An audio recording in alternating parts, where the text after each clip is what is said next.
அதாவது இந்த பானையிலவே தண்ணி ஊற்றி நைட்டு ஊற்றி வச்சுட்டு காலையில் குடிக்கிறதெல்லாம் இல்லைங்க. மதியானமும் இதில் தான். சட்டி தான் சிறுசாக இருக்கும். ஆனால் வெங்கல பானைக்கு பவர் அதிகம்ல. அன்னிவேதான் சொல்லணும். பொம்பளை பிள்ளைய ஒப்புரவு பார்க்கணும்டா வெங்கல பானையை கையில் கொடுத்து புளியை கொஞ்சம் கொடு, அப்போ தெரிஞ்சிடும். இப்போ இருக்கிற பொம்பளை பிள்ளைங்க செம்ப கூட தேய்க்க மாட்டேங்குது. அப்புறம் வெங்கல பானையை எங்கிட்ட கொடுக்குறது? 2 இட்லி சாப்பிட்றவங்களுக்கு வெங்கல பானையை தேய்க்கிறதுக்கெல்லாம் உசுவார் இருக்குமா என்னமோ தெரியலை.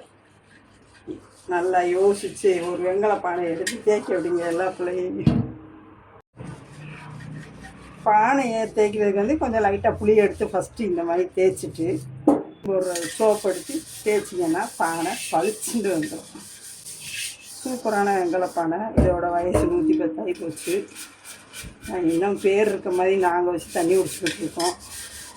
பிடிச்சிருந்தா லைக் பண்ணுங்கள், ஷேர் பண்ணுங்கள், சப்ஸ்கிரைப் பண்ணுங்கள்.